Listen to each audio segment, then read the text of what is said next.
আসসালামু আলাইকুম দর্শক, স্বাগত নিরপেক্ষ সংবাদে। আপনাদের সাথে আছি আমি হাসান মাহির, আমি ফৌজি আক্তার। দর্শক শুরুতে জানিয়ে দেব সংবাদ শিরোনাম।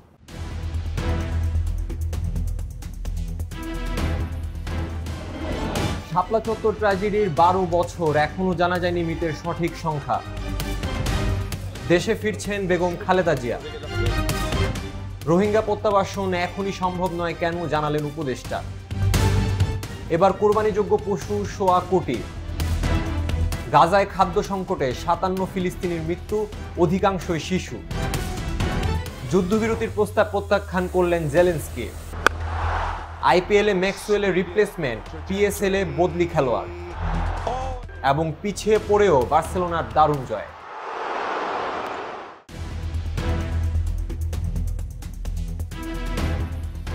দর্শক এতক্ষণ শুনছিলেন শিরোনাম, এবারে বিস্তারিত।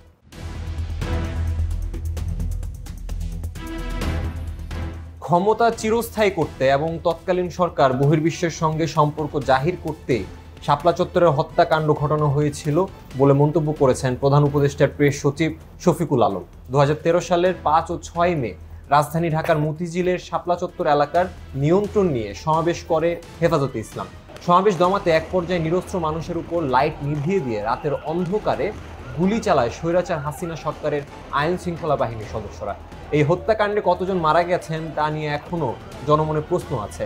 এবার আলোচিত সে হত্যাকাণ্ড নিয়ে চাঞ্চল্যকর তথ্য দিয়েছেন প্রধান উপদেষ্টার উপপ্রেস সচিব আবুল কালাম আজাদ মজুমদার। অনুসন্ধানের রিপোর্ট নিয়ে আজাদ মজুমদার বলেন, আমরা এই সিদ্ধান্তে উপনীত হই যে 2 দিনের নৃশংসতায় নিরাপত্তা বাহিনীর 7 সদস্য সহ কমপক্ষে 58 জন নিহত হয়েছেন। শাপলা চত্বরে হত্যাকাণ্ড নিয়ে তিনি বলেন, শাপলা চত্বরে হেফাজতে ঠিক কতজন লোক মারা গেছেন সেই সংখ্যা এখনো নিশ্চিত করা যায়নি, তবে এ বিষয়ে দলের পক্ষ থেকে রিসার্চ করে সঠিক তথ্য জানানো যেতে পারে। ক্ষমতা দীর্ঘস্থায়ী করতে এবং সরকারের বহির্বিশ্বের দৃশ্যমানতা তৈরি করতে শাপলা চত্বরে হত্যাকাণ্ড ঘটানো হয়েছে। তখন দেশব্যাপী আইন শৃঙ্খলা বাহিনী রাইফেল ব্যবহার করেছে, যা অবশ্যই তদন্তের দাবি রাখে। প্রায় 4 মাসের চিকিৎসা শেষে সোমবার দেশে ফিরছেন বিএনপির চেয়ারপারসন বেগম খালেদা জিয়া। বাংলাদেশ বিমানের নিয়মিত একটি ফ্লাইটে লন্ডন থেকে ফেরার কথা ছিল তার। শেষ পর্যন্ত কাতারের রয়্যাল এয়ার অ্যাম্বুলেন্সে করে দেশে ফিরছেন তিনি। তবে তার যাত্রার সময় এখনো নিশ্চিত হওয়া যায়নি।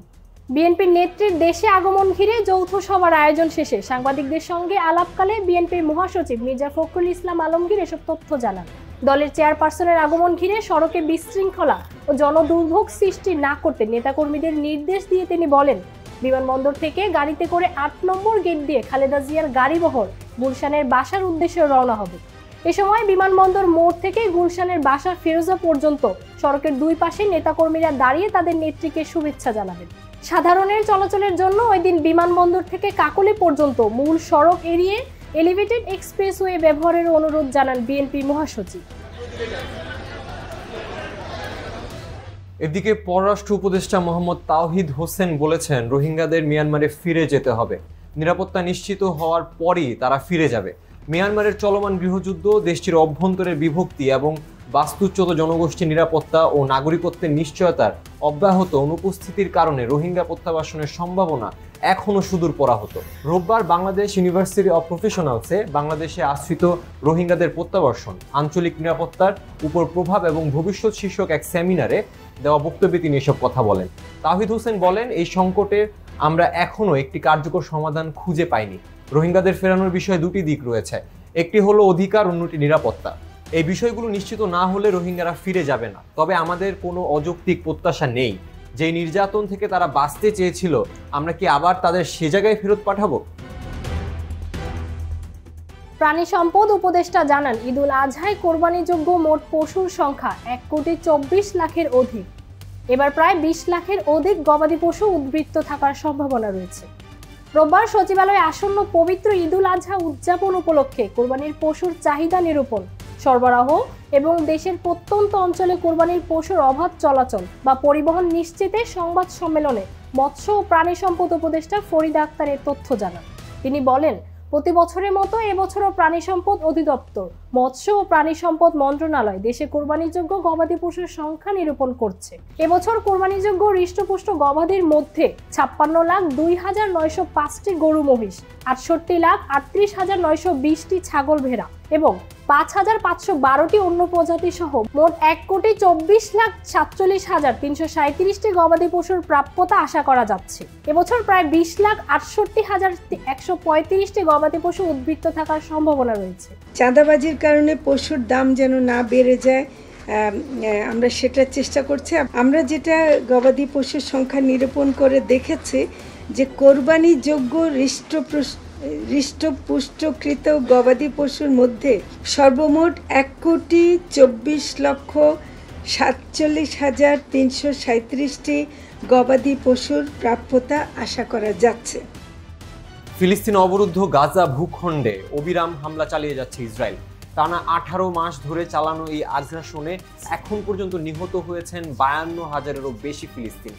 হামলার পাশাপাশি ইসরায়েল গাজাতে সর্বাত্মক অবরোধও জারি রেখেছে। এর ফলে গাজায় বহু মানুষ দুর্ভিক্ষের মুখে পড়েছে, সৃষ্টি হয়েছে মানবিক সংকট। এমনকি যুদ্ধের শুরু থেকে গাজায় ক্ষুধায় প্রাণ হারিয়েছে 57 ফিলিস্তিনি। নিহত এসব ফিলিস্তিনির বেশিরভাগই শিশু ও বয়স্ক মানুষ। গাজায় মিডিয়া অফিসের বরাত দিয়ে শনিবার 3রা মে এক প্রতিবেদনে এই তথ্য জানিয়েছে বার্তা সংস্থা আনাদুলু। এদিকে রাশিয়ার প্রেসিডেন্ট ভ্লাদিমির পুতিনের দেওয়া 3 দিনের যুদ্ধবিরতির প্রস্তাব প্রত্যাখ্যান করেছেন ইউক্রেনের প্রেসিডেন্ট জেলেনস্কি বলেছেন, কমপক্ষে 30 দিনের যুদ্ধবিরতি ছাড়া কোনো অর্থপূর্ণ আলোচনা সম্ভব নয়। শনিবার রাতে এক প্রতিবেদনে এই তথ্য জানিয়েছে টার্কিশ বার্তা সংস্থা আনাদুলু। বার্তা সংস্থা বলছে, শুক্রবার কিয়েভে এক গোপন সংবাদ সম্মেলনে জেলেনস্কি রাশিয়ার প্রেসিডেন্ট ভ্লাদিমির পুতিনের প্রস্তাবকে নাটক বলে বর্ণনা করেন। Ми домовилися, що Чехія буде з нами в реалізації відповідних рішень. І, звісно, ми сьогодні детально обговорили наявну нашу спільну дипломатичну роботу, комунікацію. এবারের আইপিএল আসর যাচ্ছে তাই ছিল গ্লেন ম্যাক্সওয়েলের জন্য। 7 ম্যাচে মাত্র 8 গড় এবং 97.59 স্ট্রাইক রেটে তিনি 47 থেকে 48 রান করেছেন। ফর্মহীন হওয়া সত্ত্বেও পাঞ্জাব কিংসের কোচ রিকি পন্টিং তাকে নিয়মিত খেলানো নিয়ে প্রশ্ন তৈরি হয়েছিল। তবে তাকে আর সেই পরিস্থিতি সামলাতে হচ্ছে না। চোটের কারণে আইপিএল থেকে ছিটকে গেছেন ম্যাক্সওয়েল। তার বদলে দলে নেওয়া হয়েছে পিএসএল রিপ্লেসমেন্ট বা বদলি খেলোয়াড় হিসেবে খেলা মিচেল ওয়েন। পুরো বিষয়টি আরও মজার, অস্ট্রেলিয়ার batting allrounder Mitchell Owen PSL এর ডাক পেয়েছিলেন এমন একজনের জায়গায় যিনি অনেকটা বিদ্রোহ করে আইপিএল এ নাম লেখান। ড্রাফট থেকে করবিন বশকে দলে নিয়েছিল পেশোয়ার জালমি। এরপর আইপিএল ফ্র্যাঞ্চাইজি মুম্বাই ইন্ডিয়ান্সের দক্ষিণ আফ্রিকান পেসার লিজার্ড উইলিয়ামস চোটে পড়ায় ডাক পড়ে বসের। কিন্তু পাকিস্তান ফ্র্যাঞ্চাইজি পেশোয়ারের সঙ্গে চুক্তি করা সত্ত্বেও তিনি সাড়া দেন মুম্বাইয়ের ডাকে। ভবিষ্যৎ লাভের আশায় তিনি পাড়ি জমান আইপিএলে।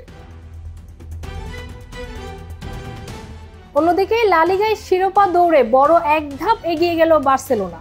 শনিবার রাতে এস্তাদিও হোসে জোরিল্লায় পিছিয়ে পড়েও রিয়াল ভায়াদলিদকে 2-1 গোলে হারিয়ে রিয়াল মাদ্রিদের সঙ্গে পয়েন্ট ব্যবধান বাড়িয়ে নিল হান্সি ফ্লিকের দল। চ্যাম্পিয়ন্স লিগ সেমিফাইনালের দ্বিতীয় লেগ সামনে রেখে এই ম্যাচে দলে বড়সড় রদবদল করেছিলেন ফ্লিক। প্রথম একাদশে 9টি পরিবর্তন। তরুণদের ভরসায় মাঠে নেমে শুরুটা যদিও প্রত্যাশিত ছিল না। এই ছিল এখনকার মতো। বিশ্বের যে কোনো প্রান্ত থেকে সবশেষ খবর জানতে ভিজিট করুন নিরপেক্ষর ওয়েবসাইট, ইউটিউব চ্যানেল এবং অফিসিয়াল ফেসবুক পেজ। এতক্ষণ সাথে থাকার জন্য ধন্যবাদ সবাইকে।